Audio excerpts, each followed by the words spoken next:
this part na may mga available projects po kami sa Bulacan, no? So more on po sa Bulacan projects namin is made of our developer po is Epic Homes, no? So ang tagline po nila is syempre this bilang isang housing development, yung concept po nila ng mura at maganda, no? Ang tagline po ng Epic Homes is mura at maganda, no? Hindi lang po affordable yung housing na in-offer nila, kundi maayos po ang design, complete yung facilities, maganda po yung community planning, and perfect po ito sa mga gustong magkaroon ng sariling bahay or mag-invest po habang mababa pa ang presyo, lalo na po kapag pre-selling units po yung mga bahay po, no? So mostly po sa mga ganitong bahay or sa mga ganitong available na bahay po sa Bulacan, no, more on po sa Epic Homes po ito gawa, no?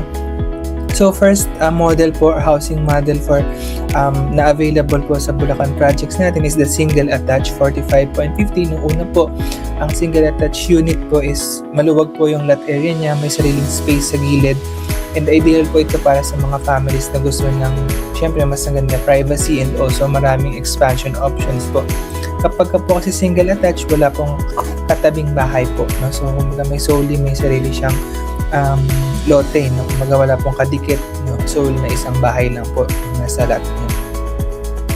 Second, ito po yung floor plan po ng isang single attached unit, no?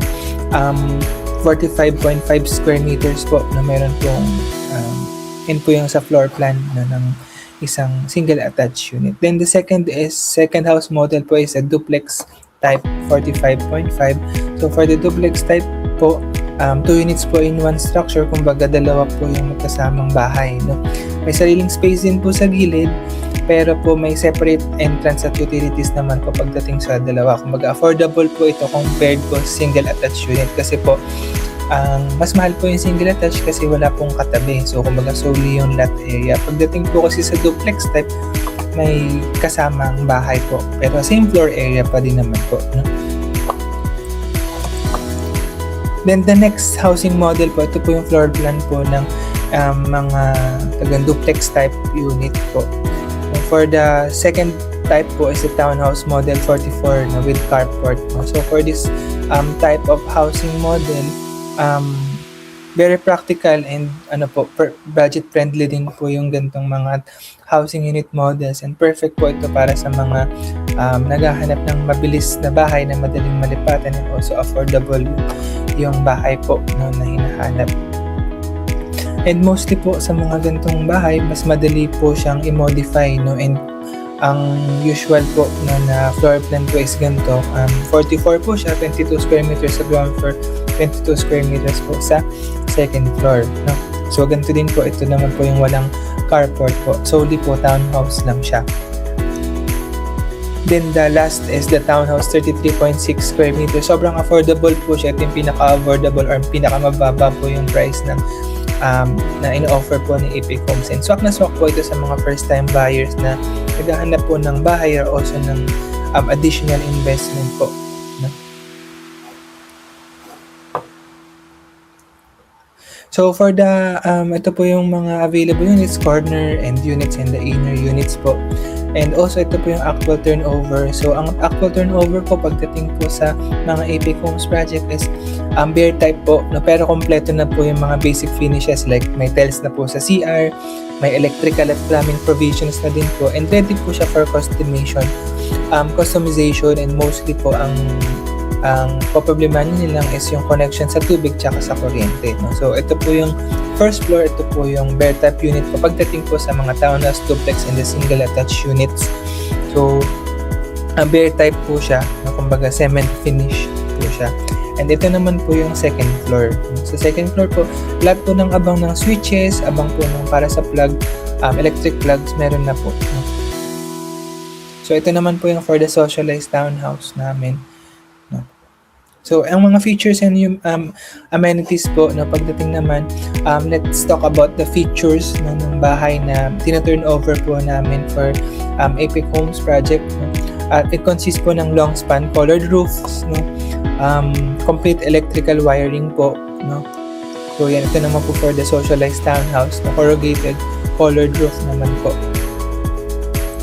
Also, we have multipurpose hall no, para po magamit po ng lahat ng homeowners no, ng mga AP Homes project. Complete po yung water plumbing, complete centralized water supply po, so hindi po natin magiging problema yung supply ng tubig para sa bahay po ninyo.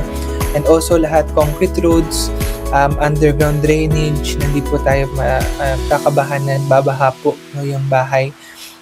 Babahain po yung lugar ninyo. No, kasi po, talagang maayos po yung drainage nila pagdating sa mga AP Homes project. So, ito po yung mga sample na multipurpose hall and clubhouse. Ito po yung more on na windows, no, casement windows po sa lahat ng bahay po na tino-turn over sa kanila.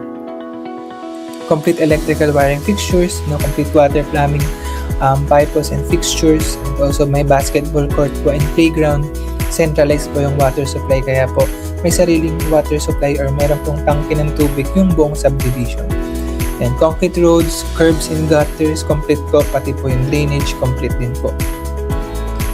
And ito po yung mga underground drainage system nila, no, malalaki po talaga yung pipes nila kasi they consider po na pwedeng bumaha or lumakas yung ulan, and kaya po, or yung capacity po ng drainage nila is kakayanin yung mga ganong lakas ng ulan, no po. So ito po yung mga tiled toilet and bath, no. May tiles na po no yung flooring and the half of the wall po no, pagdating sa CR. And for the renovation naman po, wala naman pong problema pagdating sa renovation po no, ng unit po ninyo. Kung gusto niyo pong i-extend, pwede niyo pong baguhin yung style ng bahay, wala pong problema. Basta magbibigay lang po ng construction plan po pagdating po sa mga townhouse units. Ito po yung mga sample na renovated unit townhouse namin. 44 square meters po ito. And usually kung may gusto po kayong baguhin dun sa bahay, wala naman pong problema. No? So ito po no, yung renovated nila, kumbaga in-extend po nila yung lote nila, wala pong problema pagdating po sa Epic Homes, no. Yung usually po na renovated unit ng townhouse nila pagdating sa sa townhouse units sa Epic Homes is wala pong restriction as long as hindi po nakakasagabal or hindi po nakakaapekto dun sa katabing unit ninyo po, no.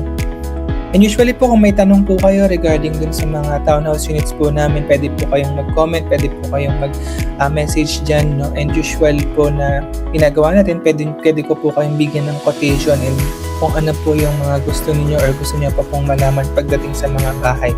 So ito naman po yung renovated townhouse po nila sa loob ng bahay nila, no? Kumbaga, basta po na i-turn over na po sa inyo yung bahay, pwede po kayong mag-modify, no? Kung ano po yung gusto niyong gawin, no? So, ito naman po yung kitchen nila. No, kumbaga yung kitchen, pwede nyo rin pong baguhin siya. Ito naman po yung CR, no, renovated CR ng townhouse, 44 square meters. Ito naman po yung bedroom.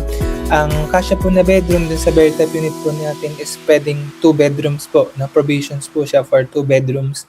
Kaya pwede pong baguhin. No. Then, ito po yung stairs. No, and ito po yung mga socialized townhouse naman po, yung pinakamaliit po na townhouse. Usually po na renovated unit, socialized townhouse po natin, pwede rin pong i-extend, pwede pong gaano kalaki or gaano, kung gusto nyo po i-maximize yung lote nyo, wala pong problema doon. Then ito naman po is the renovated unit for the duplex type with garage. No, kung mapapansin ninyo po, pwede nyo pong isagad yung lote as long as ka-part po ng lote ninyo, pwede nyo pong i-renovate, pwede nyo pong baguhin.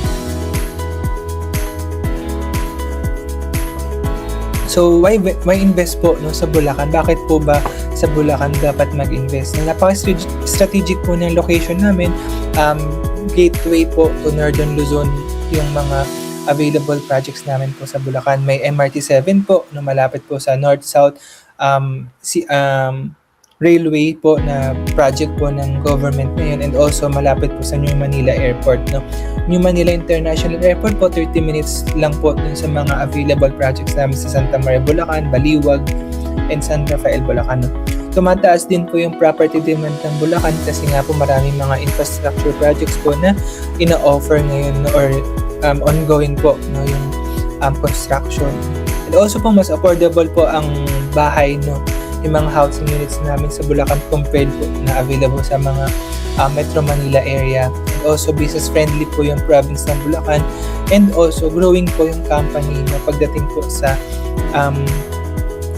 dito no, sa Bulacan area. Kaya marami pong kumukuha sa amin sa mga Bulacan projects kasi nga po marami pong mga available or marami pong ongoing government projects na malalaki, na malaki yung malaki po yung possibility na tumaas po yung lupa pagdating ng panahon, no? So mostly po, no, kaya po ini-invite po namin yung mga tao na ma-check yung locations po namin para makita po nila kung gaano talaga kaganda, kung accessible po ba talaga sa kanila, kasi mostly po mga taga Manila po yung naging clients namin from Quezon City, from Navotas City po, and Caloocan City. Yun po yung mga mostly na nagiging clients namin sa Bulacan projects po.